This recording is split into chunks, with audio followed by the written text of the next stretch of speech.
Là encore on pourrait s'attendre à quelque chose de relativement semblable à la parodie et au pastiche. Et là encore ce n'est pas du tout le cas. Car en effet, la caricature a généralement pour tâche de se moquer, mais à partir de ce qui est vrai, en grossissant des caractéristiques physiques ou morales pour les rendre complètement hilarantes. Il vous suffit de jeter un œil au guignol de l'info pour comprendre de quoi il s'agit. Ça ne modifie pas la réalité des choses, ça ne modifie pas l'histoire d'un personnage, ça grossit juste les traits pour en faire, des stéréotypes en général. Là encore, la caricature existait très probablement dans la Grèce antique, vu qu'on aurait retrouvé des exemplaires sur des vases datant de cette période, et il y aurait vraisemblablement eu un caricaturiste du nom de Poson, qui était pas trop aimé d'Aristote d'ailleurs, hein. Mais bon, en même temps, les caricaturistes sont rarement aimés de leurs victimes. Mais c'est surtout au cours de la Renaissance, et notamment aux alentours de la Réforme protestante, que la caricature commence vraiment à avoir de l'importance. Et à cette période, les dessins caricaturaux étaient appelés des portraits-charges, parce que, je sais pas, ils menaient une charge contre leur cible. Bon, en fait non, selon les sources, ils étaient surtout appelés comme ça parce que les caricaturistes chargeaient à mort leurs dessins. Et dans ces blagues caricaturales, on ne va pas se gêner pour piocher dans les stéréotypes. Mais si, vous savez très bien ce que c'est. Le stéréotype est une représentation caricaturale. Une idée toute faite, acceptée sans aucune réflexion. Traduction, c'est faire parler tous les Arabes avec un accent du Moyen-Orient. Vous exagérez, la France est la 4e armée du monde. Ouais, mais ça c'est un classement qui date de Napoléon. Aujourd'hui, ton espèce d'écounasse d'armée, elle est 43e, juste derrière l'armée du Vatican. Hein? Mais ils ont 3 gardes suisses avec des hallebardes. Ouais, au moins ils sont armés, hein. De dire que tous les Asiatiques sont des pros du kung-fu, que la seule utilité des femmes c'est de pondre des gosses ou de faire la cuisine, en bref, des clichés. Cependant, contrairement à ce qu'on pourrait croire, un stéréotype ou une blague caricaturelle ne sont pas forcément négatifs pour la communauté qu'ils visent. C'est comme le fait d'affirmer que tous les blacks ont une énorme tub ou qu'ils sautent vachement haut. Ou encore que les japonais sont des génies mathématiques ou des pros de l'informatique. Est-ce que c'est du stéréotype? Oui. Maintenant, même si c'est moqueur, ce n'est pas nécessairement agressif et rabaissant. Et il faut le garder en tête. On se sert des stéréotypes pour augmenter le côté caricatural d'une blague ou d'une critique. Car oui, généralement, la caricature a un but satirique. Elle est là pour critiquer assez vertement quelqu'un ou quelque chose. Mais en général, dans ce cas, tout le monde est caricaturé. Prenons l'exemple des guignols de l'info, où toutes les marionnettes sont des caricatures des personnes les ayant inspirées. Même la marionnette de PPDA a une tendance à dire ou à faire des conneries du niveau de celle de ses invités. Bon, enfin là, j'avoue, je parle des guignols de mon époque. Ça fait un peu 10 ans que j'ai arrêté de mater l'émission, donc je peux pas vous assurer qu'ils ont persisté en cette voie. L'autre usage de la caricature, c'est à but taquin, à utiliser entre amis. Des gens qui vous connaissent, et qui de fait pigeront que vous utilisez cette vanne uniquement pour les titiller. Là encore, on n'a rien à y reprocher, à la condition que ce ne soit pas de l'acharnement. Quand il veut mettre sa ceinture, il lui faut un boomerang. Voilà, par exemple, ce genre de blague sur les gros, ça passe. Parce que, admettez-le, même pour les maigres, si on pouvait mettre une ceinture avec un boomerang, tout le monde le ferait. Mais si jamais la cible de votre blague vous répond une phrase du genre « ceci », ah là là, ça va, maintenant je crois que ça va. Je crois que j'ai eu ma dose. Votre seule et unique réponse doit être « Ok, pas de soucis vieux, je te laisse tranquille », pour passer ensuite à un autre sujet. Car si au contraire vous persistez à vous moquer d'une seule et unique victime, c'est plus de l'humour, mais de l'acharnement. Et ça, ce n'est pas drôle, ça ne fait rire que les cons. Attention cependant, il ne faut pas confondre la caricature et la parodie. Et ça se repère surtout avec les noms des personnages. Des personnages caricaturés porteront les mêmes noms que ceux qui les ont inspirés. Là où des personnages parodiés verront leur patronyme modifié, justement pour symboliser une rupture avec l'œuvre ou le personnage d'origine. Et la caricature, comme je le disais, c'est généralement à but satirique. Ouvre donc une petite parenthèse sur ces différents termes qui semblent dire exactement la même chose, mais en fait, pas du tout. Tous ces termes appartiennent plus ou moins au domaine de l'ironie. Bon, pas besoin que je vous fasse un dessin. L'ironie, c'est déclarer l'inverse de ce que vous pensez, que ce soit ou non à but humoristique. Parfois ça peut être juste pour cacher de véritables intentions, ou pour se moquer de façon un peu moins ouverte. L'inconvénient, c'est que l'ironie est une forme de discours verbal. J'ai moi-même tendance à oublier que l'ironie passe très mal à l'écrit. Et allez donc gérer une crise quand votre remarque a été prise au premier degré, alors qu'en la notant, vous étiez persuadé que tout le monde en percevrait le second degré. Commençons donc notre étude avec le cynisme. Eh bien, c'est une philosophie. Eh ouais, elle a été inventée par Antisthène et reprise par son premier disciple, Diogène, qui est considéré comme le premier vrai cynique de l'histoire. Le terme de cynisme nous vient du grec kouon, qui signifie chien, car Diogène aura affirmé que, pour sa mort, il souhaitait être enterré comme un chien. Grosse ambiance dans le cynisme, hein? Alors oui, pour ceux qui ne le connaissent pas, Diogène est un des plus célèbres cyniques de l'histoire, et on l'a souvent représenté comme un homme vivant misérablement dans un tonneau, avec pour seule compagnie un chien et une lanterne. Alors, le cynisme, en quoi ça consiste? Eh ben, c'est pas super drôle en fait, puisque techniquement, le fait d'être cynique n'implique pas de moquerie, juste de ne pas tenir compte des convenances et des richesses. En gros, le vrai cynique, c'est un clodo qui ne va pas se formaliser de mendier sa nourriture, de se contenter d'un simple manteau pour l'hiver, et qui va se focaliser essentiellement sur du concret plutôt que sur de l'abstrait. En gros, les cyniques n'hésitent pas à piocher dans les offrandes faites aux dieux, à uriner ou à se masturber en public, enfin bref, à transgresser tous les interdits afin d'atteindre la véritable vertu. Je tiens tout de même à préciser que un cynique ne faisait pas tout ça uniquement pour choquer les gens normaux, c'était juste une manière de vivre en dehors de la société, tout en prenant l'abstinence, la frugalité, et de ne chercher ni honneur, ni richesse, ni gloire. Donc si jamais un jour, au cours d'une soirée, quelqu'un se met à vous affirmer avec un aplomb phénoménal qu'il ou elle est cynique, sentez-vous libre de lui répondre « Ah non, non, non, non, non, non, carrément pas, non. Sarcastique, ironique, peut-être, mais t'as clairement pas le niveau d'un cynique. » Ah, maintenant que j'y pense, d'une certaine manière, la devise des cyniques pourrait être le credo des assassins. Rien n'est vrai, tout est permis. Bah ouais. Le sarcasme, quant à lui, nous vient du grec sarkazo. Et si jamais vous voyez un lien avec Sarkozy, ça veut dire que je ne suis pas le seul à penser que ce mec était une blague. Ce terme signifie, selon Wiktionnaire, arracher la chair, montrer les dents à quelqu'un pour s'en moquer. En gros, c'est avoir l'air agressif juste pour rire. Et c'est précisément ce qu'est le sarcasme. Là où l'ironie nous fait juste émettre une remarque contraire à ce qu'on pense, le sarcasme est souvent là pour répondre à une situation en particulier, et généralement, elle a pour tâche de blesser la personne en face. Ouais, si vous êtes ironique, ça peut être pour rigoler. Si vous êtes sarcastique, là c'est plus pour humilier. En gros, avec le sarcasme, votre intention, c'est que celui d'en face ne puisse pas répliquer. Je ne crois pas que ça soit une tumeur. Première année de médecine, quand on entend des sabots, pensez à un cheval, pas un zèbre. Vous êtes en première année de médecine? Que vous me frappiez, là j'ai peur, mais je suis pratiquement sûre d'avoir le dessus. Je prends des analgésiques. Ah, pour votre jambe? Non, parce que j'adore le coup. Puis vient le cas de la satire, qui elle, a aussi pour but de se moquer d'une personne, d'un lieu ou d'un événement, mais plus sérieusement, et de façon plus construite.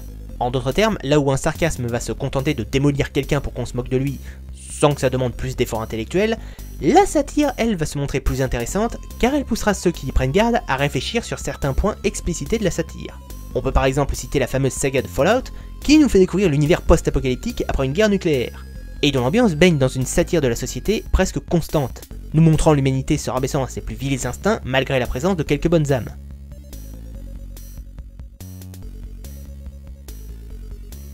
C'est sans aucun doute une des comédies les moins comiques de cet épisode. La comédie dramatique vient du genre théâtral de la tragicomédie, qui est apparue pour la première fois au XVIe siècle, en France.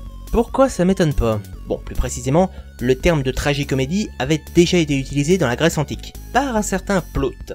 Ce genre, vous vous en doutez, va utiliser des ficelles de comédie afin de servir une intrigue dramatique, ce qui a donné au cinéma les comédies dramatiques.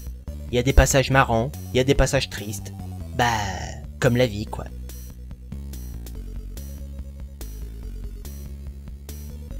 Ok, alors là, je vais vous demander d'être très charitable avec cette partie de la vidéo, parce que j'ai trouvé aucun exemple digne de ce nom à vous montrer. Et pour ce qui est de la définition, j'en ai pas trouvé énormément en fait. C'est dire si ce genre de comédie est assez peu répandu dans la culture populaire.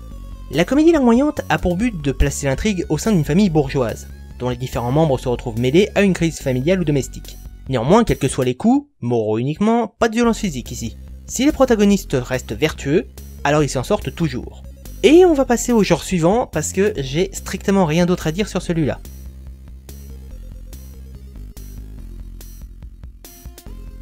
On va maintenant parler sur la classique comédie de genre. Bon, pour le coup, est-ce que j'ai vraiment besoin de vous définir de quoi il s'agit? C'est tout simplement une histoire de genre, d'action, de science-fiction, de fantasy, d'horreur, de police, le tout en intégrant des éléments de comique. Voilà, il n'y a pas besoin d'en dire plus, je pense. Je suppose que vous êtes assez malin pour piger ce qui reste à savoir pour celui-là. Cependant, il ne faut pas le confondre avec le pastiche. Un pastiche de film d'action va se moquer des films d'action en reprenant leur code. Là où une comédie d'action va au contraire monter son propre univers et ses propres règles. Bon, on va pas se mentir, c'est souvent des pastiches en général. Mais, ça existe.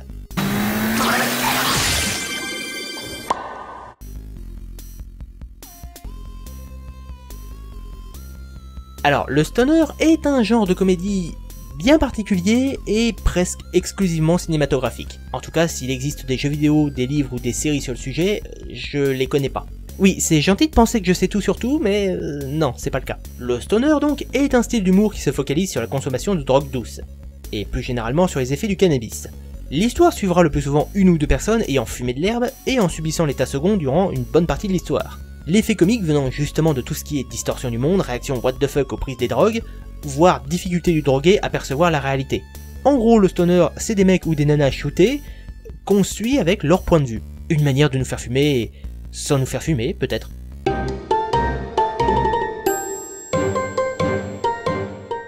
Alors ça, c'est très probablement un des styles d'humour les plus appréciés qui soit, et souvent un des plus mal gérés, voire un des plus mal compris aussi. Pour la plupart des gens, faire une blague raciste, sexiste ou autre peut être considéré comme de l'humour noir. Ce n'est pas le cas. L'humour noir ne se moque jamais d'une minorité, il se moque du contexte. C'est le raciste ou le sexiste qui est la cible de l'humour. Ce n'est pas le malade cancéreux en phase terminale qui est moqué, mais la situation malsaine dans laquelle il se trouve. Ce n'est pas l'enfant victime d'abus sexuels dont on rigole, mais de l'aspect glauque de cette agression. L'humour noir est très proche de l'ironie, ce qui le rend parfois extrêmement difficile à distinguer, vu qu'il s'agit d'aborder des choses horribles via un ton détaché ou amusé, ce qui provoque l'effarement avant qu'on ne se rende compte qu'on ne le pensait pas. Et c'est principalement la chute, la révélation de la blague qui va faire rire, parce que le lien n'est pas celui qu'on attendait à la base. Tenez, petit exemple, nous allons étudier une blague d'humour noir. Quel est le meilleur hôtel du monde? Auschwitz. Parce que 5 millions d'étoiles.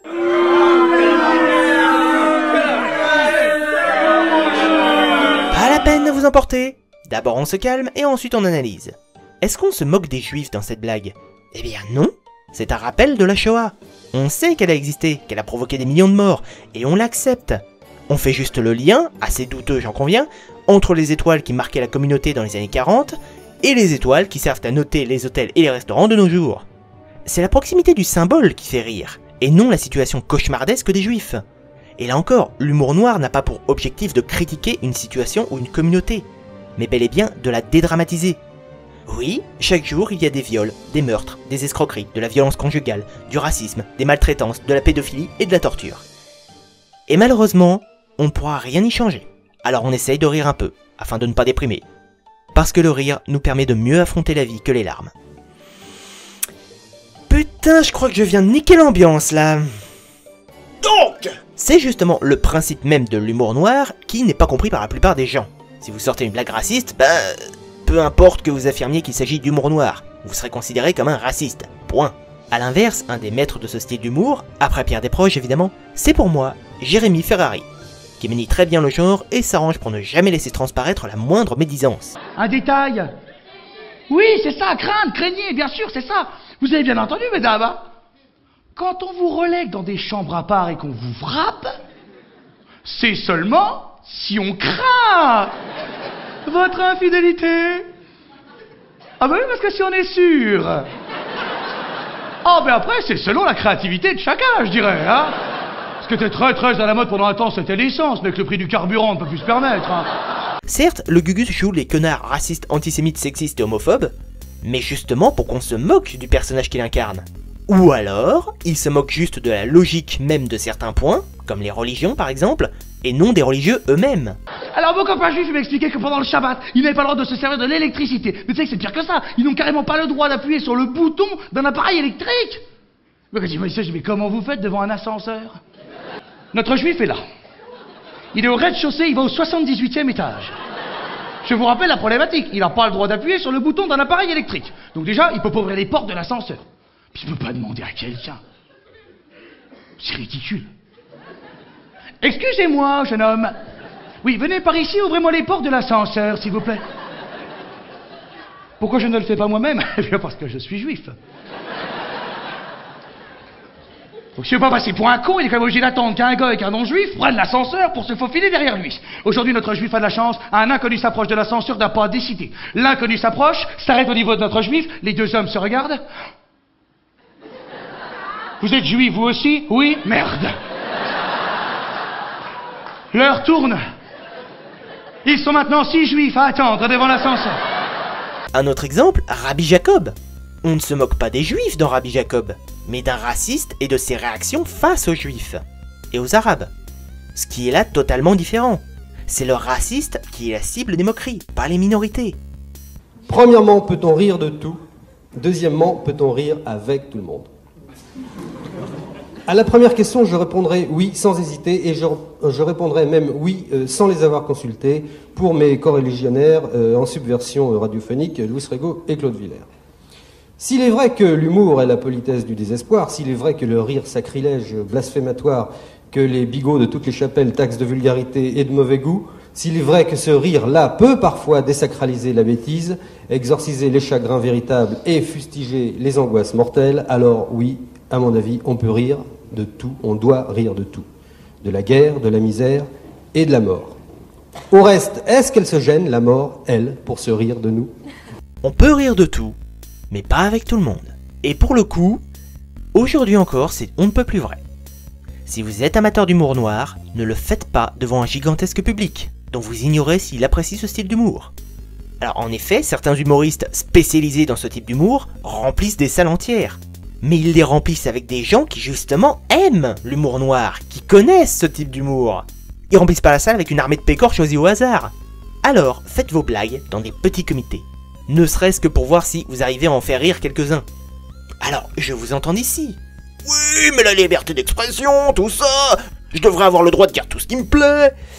Je vais vous répondre, votre liberté s'arrête là où commence celle des autres. Si quelqu'un dit ou fait des choses qui vous posent des problèmes ou vous gênent, vous êtes en droit de lui demander, pas forcément de s'arrêter, mais au moins d'aller faire ça plus loin.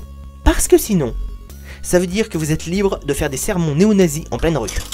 Ça veut dire que vous êtes autorisé à insulter tous ceux que vous croisez sans qu'on vous fasse la moindre remarque. Et gardez ça en tête. Oui, en théorie, vous êtes libre de faire tout ce que vous voulez. Mais ça ne vous empêche pas d'être responsable de ce que vous dites et de ce que vous faites.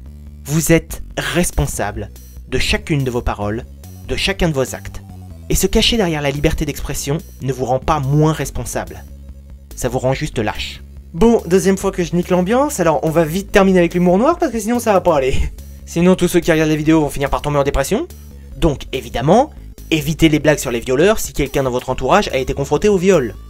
Parce que là aussi, si vous insistez, ce sera de l'acharnement.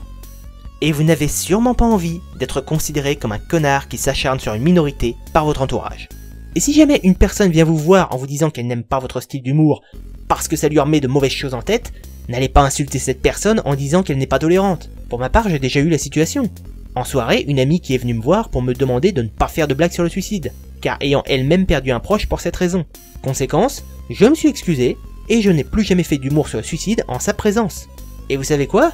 Bah tout va très bien. Ça m'empêche pas de faire d'autres styles d'humour noir, sans pour autant la choquer.